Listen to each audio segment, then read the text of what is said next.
नेता प्रतिपक्ष राहुल गांधी 2 दिवसीय रायबरेली और अमेठी के दौरे पर हैं। यहां पर दौरे के पहले ही दिन राहुल गांधी ने अपने संसदीय क्षेत्र रायबरेली के बछरावा स्थित विशाखा फैक्ट्री में 2 megawatt atom solar roof plant और साथ ही एटम इलेक्ट्रिक चार्जिंग स्टेशन का उद्घाटन किया है।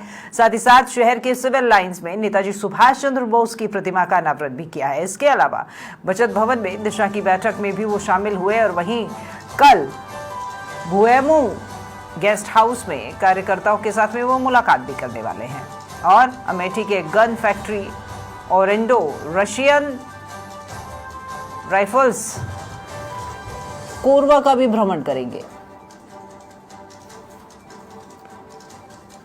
तो आपको बता दें कि इसके बाद में ओपन हार्ट सर्जरी के ऑपरेशन थिएटर का उद्घाटन करेंगे वो और इंदिरा गांधी नर्सिंग कॉलेज का भी भ्रमण करने वाले हैं। तो आज के और साथ ही साथ कल के आगामी कार्यक्रमों को लेकर के हमने आपको जानकारी दी है। नेता प्रतिपक्ष राहुल गांधी जो कि फिलहाल रायबरेली पहुंचे हुए हैं, 2 दिवसीय दौरे पर है। अमेठी वो पहुंचे।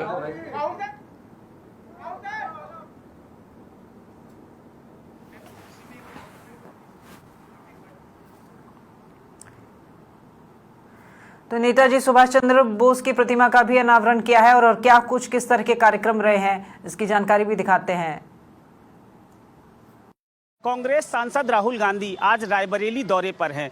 बड़ी बात यह है कि अमेठी और रायबरेली दोनों ही सीटों पर कांग्रेस बहुत ही एक्टिव मोड में है।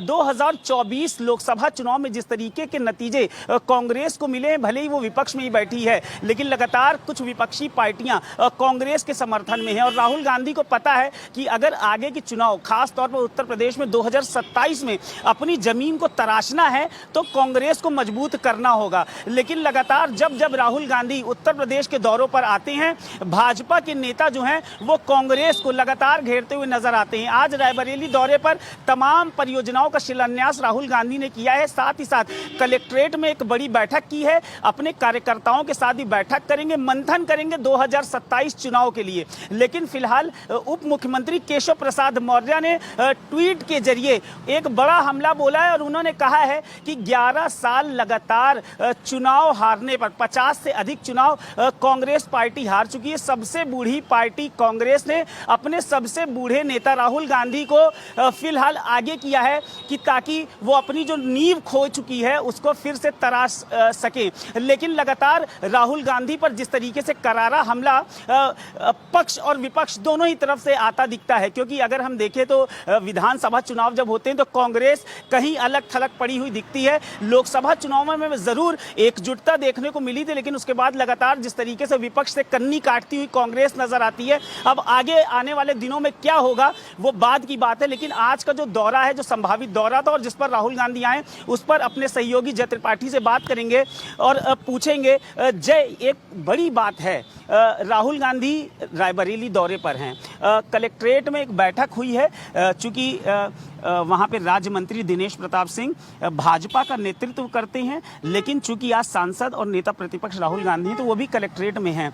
नज़ारा क्या दिख रहा है, दोनों में जो सामंजस्य है वो कितना दिख रहा है एक दूसरे के साथ, क्योंकि कभी कांग्रेस का दामन थामा करते थे दिनेश प्रताप सिंह, आज अलग हैं। देखिए, बिल्कुल आपको बताना चाहेंगे, जिस तरीके की हम राजनीति की बात करें 2027 को लेकर तैयारियां पूरी तरह से कांग्रेस करती हुई नजर। अब कहीं ना कहीं हम कांग्रेस की बात करें तो सबसे पुरानी पार्टी, तो शरीर के में जिस रीढ़ की हड्डी का काम होता है वैसे ही राजनीति में कांग्रेस का काम है और कांग्रेस वो काम करती नजर आ रही। उत्तर प्रदेश में अगर हम देखें तो कांग्रेस का ग्राफ चाहे जो भी हो, लेकिन अमेठी रायबरेली वो सीटें हैं जो अभी भी कांग्रेस से भारतीय जनता पार्टी को जीत पाना मुश्किल हो रहा है। हालांकि जिस तरीके की रणनीति बनाई जा रही वो कहीं ना कहीं भेदी रणनीति है।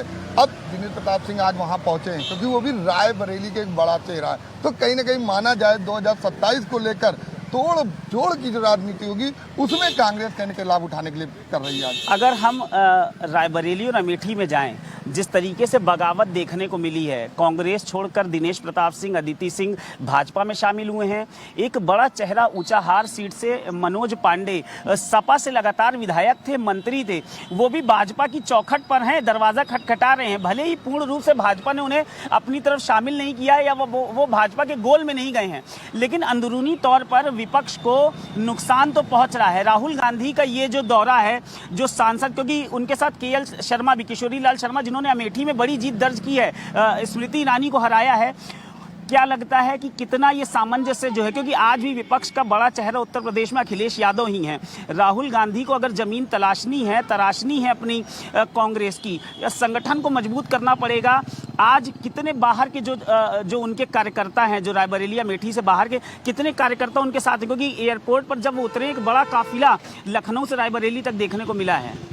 देखिए, बात किया जाए, उगते सूरज को सभी सलाम करते हैं और इस वक्त अगर हम कहें भारतीय जनता पार्टी एक बड़ी पार्टी के रूप में है, तो चाहे वो सपा के नेता हों, चाहे वो कांग्रेस के नेता हों, भारतीय जनता पार्टी के दामन की तरफ दिखाई पड़ रहे हैं। हालांकि उनको उस लायक पद ना मिल रहे हों, लेकिन उसके बावजूद भी वो आज भारतीय जनता पार्टी के साथ खड़े नजर आ रहे हैं, क्योंकि उनको लगता है कि भारतीय जनता पार्टी वो पार्टी है जो आने वाले समय में बहुत कुछ करने वाली है। लेकिन कांग्रेस की अगर हम बात करें, आज की डेट में अगर उत्तर प्रदेश की हम बात करें, तो अखिलेश यादव वो चेहरा है जो आने वाले 2027 में भारतीय जनता पार्टी को करारी टक्कर देते हुए नजर आएंगे। तो ऐसे में राहुल गांधी की प्राथमिकता बहुत बड़ी है। तो ऐसे में राहुल गांधी भी चाहते हैं वो जमीनी स्तर पर कहीं ना कहीं मजबूती लाएं, अपने कार्यकर्ताओं को एकजुट करें। उसके बाद जब एकजुटता के साथ कहीं ना कहीं फिर दोनों लोग मिल के अगर लड़ते हुए नजर आएंगे, तो इससे कहीं ना कहीं भारतीय जनता पार्टी को बहुत ही नुकसान। धन्यवाद। देखिए, एक बड़ी बात यह है कि राहुल गांधी और अखिलेश यादव अगर साथ आते हैं तो कितना बड़ी जीत हासिल करें, क्योंकि 2017 में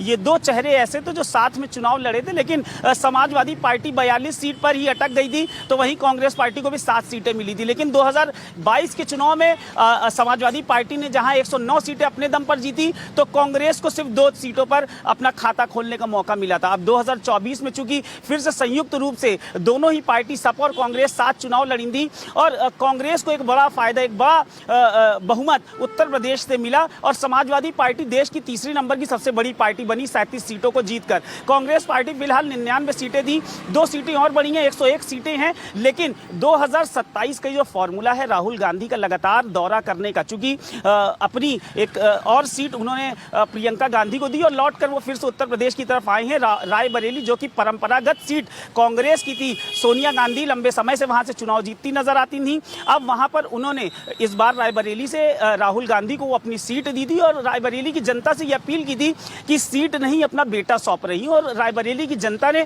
उस पर मोहर भी लगाई और रायबरेली से राहुल गांधी को एक बड़ी और ऐतिहासिक जीत भी दिलाई। अब आगे देखना होगा कि इस दौरे का कांग्रेस पार्टी को कितना बड़ा नतीजा मिलता है, और लगातार जिस तरीके से दौरे राहुल गांधी रायबरेली में कर रहे हैं, इसका कितना इंपैक्ट कांग्रेस पार्टी को आगे दिखता हुआ मिलता है। अपने सहयोगी जय त्रिपाठी और वीडियो जर्नलिस्ट मोहम्मद लतीफ के साथ अमरीश सिंह, समाचार प्लस, रायबरेली।